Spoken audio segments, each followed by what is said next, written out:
Hi Internet, welcome to the Greg Troyan YouTube channel, and welcome to Greg's 14 Adventures, a weekly vlog where I discuss my journey through Final Fantasy XIV as a first-time player.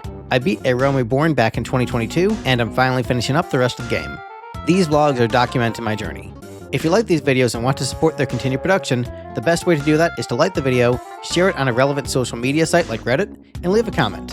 Thanks, pal. So we left off last week with just getting to Moogles, and when getting to Moogles, we realized that there are Moogles there, but they're hiding from us. And so we have to find a way to get the Moogles to come out. So we go to Gridania to get help from Kuplokop and the Elder Seedseer, Kane Senna, to help convince the Moogles that, hey, we're legit, we're not bad guys, come hang out with us. And so we successfully convince the Moogles to come out, but they're still a little bit wary about trusting us, and so they say that they'll help us summon Hraesvelgr if we can prove our trustworthiness to them. So we do some chores for the Moogles, and I find myself doing every single Moogle side quest. I am a sucker for the cute mascot characters in RPGs in general.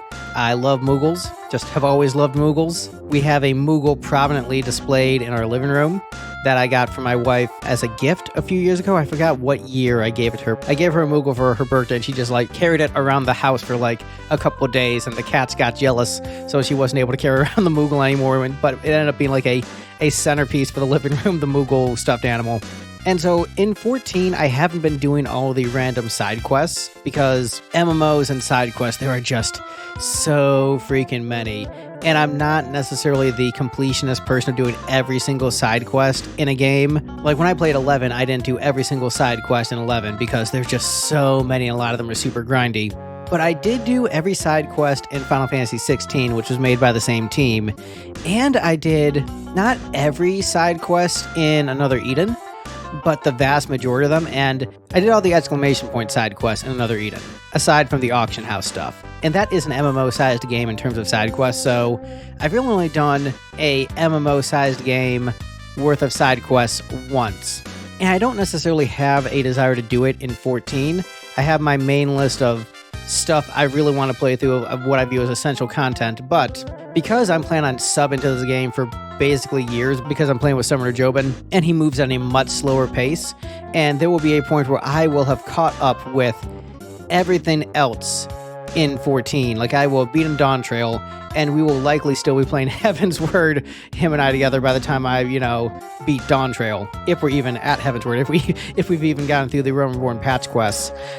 Then, since I'm going to be sort of sub to 14 for however long it is, I'll do more of those side quests during that era, but what will probably happen is it's probably going to move more into the Another Eden category where I play when there's a new story update and when there's a significant patch or new expansion, but then it'll just sort of be my side game and then something else will be my main game. I probably want to play Lightning Returns after I finish 14. But all that to say that I don't really do most of the side quests in 14 unless they're the feature quest with the Hildebrand quest line and the Cores of Bahamut and stuff like that, the big stuff. But I did every single Moogle side quest in the Moogles area. I love Moogles. If a Moogle is asking me for help, I've got to help them. Even if it's oh no, this Moogle needs help with this fate, and oftentimes I just skip past the fates. I'm this Moogle needs my help. I gotta help him. I'm a sucker for the Moogles. What can I say? It's something that Ysayle and I have in common. The Moogles are so freaking cute that we can't resist them. I guess sort of the best of the random Moogle quest was the Moglio quest line, where Moglio is trying to prove himself to be a Moogle hero to join the Palm Guard. And so there's a series of quests where you go and help Moglio help other Moogles and build his reputation of being a hero. And he's ultimately not super strong, but the questline ends with him joining the Palm Guard because he's got a lot of heart and courage, and that's what really matters. So I definitely had fun doing all the Moogle quests, and I found myself really liking the 4-person party of Alphinaud, Estinien, and Ysayle. Estinien is growing a lot as a character, acknowledging he didn't know the full history of the Dravanians and the Asgardians, and that humans and dragons did indeed once live in peace, but he is still willing to kill Nidhogg, and that a past peace won't stop him from ending the war. So I do like how he is growing, but he isn't a total 180. His growth is gradual, and he's actually coming across as pretty reasonable through a lot of this expansion. Where earlier he might have seemed hot-headed and not willing to be reasoned with, he seems to be the most practical out of all the party members And that's actually kind of unexpected but refreshing. But anyway, so we finally meet with Hraesvelgr, and Hraesvelgr reveals that Ysayle isn't Shiva, but just has Shiva's memories and isn't a reincarnation at all, which gives Ysayle a bit of an existential crisis. And Hraesvelgr also reveals that the Elezen ate Rataxor's eye, and thus all of Ishgard has Dravanian blood in them. So them being able to like turn into slaves of the dragons is in their DNA, it's in their blood, which is a very Xenogearsian kind of plot twist, which I liked. But as far as parlaying with the dragons and getting Hraesvelgr to convince Nidhogg to not attack Ishgard, Hraesvelgr basically tells us to get wrecked and says he's not going to help us. But yeah, so after that, Ysayle is basically having an existential crisis and isn't in any condition to continue with the party. And so Estinien says, like, one of the coldest lines in the game. He says, "Leave her. Your words will not reach her now, and we have not the time to wait for her to gather up the pieces of her shattered faith." And like, man, that is ice cold. That is like that is a cool line. But because the parlay failed, we basically have to just go fight Nidhogg. That's just the only other option. And so Estinien's like, we just got to go. We got to fight this dude. That's what we got to do. We tried the peaceful route. Now we're going to do what we probably should have done in the first place. But hey, I gave it an honest go, which he did. He gave it an honest shot. He tried to do the peaceful route. He gave it a shot despite, training his entire life to kill dragons, basically. Dude gave it a shot. It's like, okay, now we just got to do what we got to do. Which, like, yeah, it's reasonable. And so we get to Nidhogg's barrier, which is very similar to Garuda's barrier, and we realize we need a special airship to get through. So we meet with Sid, Biggs, and Wedge in Ishgard to get an airship to get through the barrier, but it isn't ready. But then Tataru comes in and tells us we need to go back to the Ul'dah plotline immediately, which is an awkward transition, and I don't think they've done a very good job of jumping back and forth between the Ul'dah plotline and the main plotline of Heavensward. It just feels like every now and then I'm like, oh, hey, remember this thing from A Realm Reborn? Let's go acknowledge that. The stories aren't flowing together very well, and I'm having trouble seeing how they're really connecting. It just feels like these two very disconnected stories. And so I'm guessing, like, when we eventually get to, like, Shadowbringers and Endwalker, those chess pieces will make sense, and somehow the Heavensward storyline and the Stormblood storyline and Shadowbringers, like, they'll all tie into Endwalker, but right now, the Ul'dah storyline and the main Heavensward storyline just feel like total disconnects. They have nothing to do with each other. And so I really hope that at least by the end of the expansion, which I don't think it's going to happen, but it'd be nice if those plot lines converged in a way that felt satisfying as opposed to, hey, now go deal with this for a bit. But anyway, we go reconnect with our Ul'dah allies and find Muriel the Chambermaid, Nanamo's personal assistant. And so we're interrogating Muriel to find out how we can wake Nanamo from her slumber. Because again, we believe that she has not been poisoned. We believe that she has taken a sleeping potion. And while we're interrogating her, Lolorito shows up and reinforces that, yes, the poison was replaced with a sleeping potion, and that he did that as a power play against Teleji Agileji, and also reinforces the plot point that Ilberd isn't a bad guy, but everything he does for Alamigo, which I am just not accepting that as canon.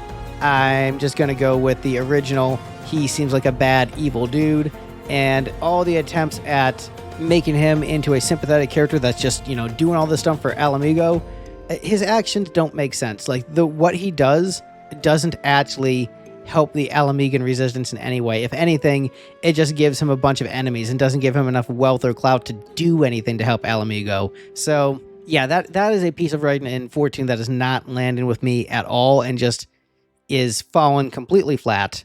They can keep insisting that, like, no, he's really a good guy. Like, dude, he betrayed Raban, cut off his arm, and was smiling gleefully when he said that he killed Nanamo. Like, dude's a bad dude. But anyway, we finally revived Nanamo, and then we have a meeting about how, even though Nanamo wants to make Ul'dah a republic, because this is an MMO, we should keep the status quo of the world, and so we'll keep everything in Ul'dah as is, and we'll keep the Sultanate, and we'll keep Raban as head of the Flames, and we'll act like nothing happened, because MMOs got to keep that status quo going. Ultimately, the politics of MMOs is neoliberalism. Nothing ever changes. We can tinker around the edges, and that's it. So after re-establishing the status quo, we decide to check on the Crystal Braves and Mordana to see which ones are loyal to us. And it is nice. We get a nice little scene with the Crystal Braves who insist on still helping the Scions and saying even though the Crystal Braves are broken up, they're still going to help us. And so I've come to really appreciate them and just like, yeah, those my homies, they're real ones. I like those dudes and dudettes. But hey, conveniently, after we've taken care of all the stuff in this plot line, the airship is done, so we can get back to the plot that we were doing. And so we go and meet with Aymeric, and Aymeric really wants to help us, and Estinien tells him and Alphinaud to stay behind. And he's actually, once again, being very reasonable. Estinien basically says Alphinaud doesn't have enough experience and he's going to get in the way, which is true. And Aymeric is too beloved by the people and is necessary to lead people in case there's an attack in the city. Like, they need someone there who the people can rely upon and trust. Like, that's true. So Estinien's like, look, it's going to be me and the War of Light. We're just going to go kick ass, tag team it. Like this, we're the best fighters here, so we're just going to do it. Again, he's right. Estinien is just being very, very reasonable in this expansion. When I first met him, he came off as like cold-hearted and egotistical, and came off as a little bit hot-headed in the Dragoon questline, but lately, like, he's been kind of on point with everything he's been saying and doing. So we go to the Eyrie, fight Nidhogg, supposedly kill him, but I don't really buy that, and we get his eye. And then the Echo shows us events in the past and how Haldrath gave up the throne after defeating Nidhogg, and that he had somehow gotten both of Nidhogg's eyes, which is mysterious because Nidhogg somehow had one eye. So it's like, how did he get another eye after we took both his eyes? And so we went back to Hraesvelgr and learned that he gave his eye to Nidhogg because Nidhogg basically was like, come on, Hraesvelgr, give me some power so I can get revenge against these humans. And Hraesvelgr is basically like a pushover for his buddies. So he's like, all right, fine, here you go. Here's my eye. But with that, Hraesvelgr takes his leave, and it seems like we've won. We have stopped Nidhogg, and that means the Dravanian assault on Ishgard isn't going to happen. So now I wonder, what is the next logical plot point in this expansion, because there's still a decent chunk of quests to go. There's around 40 quests left for me to do in the main expansion, and then there's the stuff that's after the expansion, the Dragon Song quests and the post-Dragon Song quests, and I believe that the Dragon Song quests are the ones that actually conclude the story of Heavensward. So, there's still 60-ish quests to go to conclude the storyline. So, I wonder where things are going to go. I don't think Nidhogg is dead. I think he's going to come back. And we still have to deal with Thoran, and he's going to do something evil, I'm guessing. Maybe he's going to be the final boss of the expansion. So, I don't know. There's still a lot to go, but that is all the time I had for playing this week, aside from Palace of the Dead with Summoner Jobin, which I'm going to talk about in just a second. But I had a lot of stuff going on this weekend, and I've been working on video essays for the channel, so that's been keeping me pretty busy. And there is a new Another Eden update that dropped this week, which at the time of this recording I haven't played yet because it's not out, but by the time this video comes out, I will have hopefully played through it, and I'll maybe talk about it in that Twitch vlog. But yeah, I definitely enjoyed this part of 14. This was mostly me doing the Moogle quests, was most of my playtime. I did so many Moogle quests, and it was definitely enjoyable to hang out with my Moogle buddies. But yeah, let's talk a little bit about Palace of the Dead. Oh, real quick, before I get into the Palace of the Dead segment, this is the mid-video, or almost end video, call to action. This is the part of the video where I ask you to please like the video, comment on the video, and subscribe to the channel. If you like the video and subscribe, it helps show these video essays to more people. And if you comment, then I feel like I'm not just talking to myself and I'm a crazy person. So if I'm actually communicating with other people, it feels like, oh, I'm actually engaging with people playing 14, as opposed to just talking into the empty void, screaming at the cloud of darkness, screaming into the abyss of Palace of the Dead. I don't have this content paywalled on a Patreon or anything like that. It's just, if you guys just like the video and share with friends, that helps support the creation of these videos. Just that little bit helps a lot, and so it's greatly appreciated. But anyway, so this week for Palace of the Dead, our plan was to run through floors 1 through 10, and then floors 11 through 20 to beef up our ether pool gear, and then do another attempt at floors 20 through 30.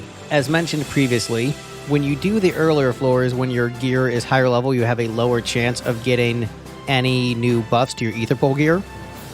And so we didn't get any buffs on the first 10 floors. And then the second set of 10 floors, I only got a buff for just my weapon of +1. And then once we got to the third set of floors, I think I got another buff to my weapon and one buff to my armor. But as we got to the boss, we were taking way too much damage, and we just couldn't cut it. It was a miserable failure yet again, losing on Palace of the Dead. And so, what is the plan? The plan is next week. Well, next week we're going to do the Rising Festival, but we're hoping to do another run of floors 11 through 20 after we do the Rising event. And then the week after, try floors 21 through 30 again, and just hopefully we somehow make it through. So this Palace run was pretty much a bust, aside from me gaining a +1 for my weapon. And I think we both decided that we needed, like, at least, like, our armor to be at a +28. So we'll see how it goes next time we play Palace. We'll keep you all updated with bated breath. But we did get new minions this week. Summoner Jobin got a squirrel, and I got a book from Final Fantasy V, so that was pretty cool. But yeah, once again, another week of failing Palace of the Dead. Hopefully, next week's Rising event is really great, and we have a good time with that. And hopefully, we actually get some armor in next week's Palace run. But yeah, that is the video. Thank you guys so much for watching. And yeah, be sure to do the liking, commenting, subscribing, all that stuff. And I'll see you guys in the next video. Bye, everyone.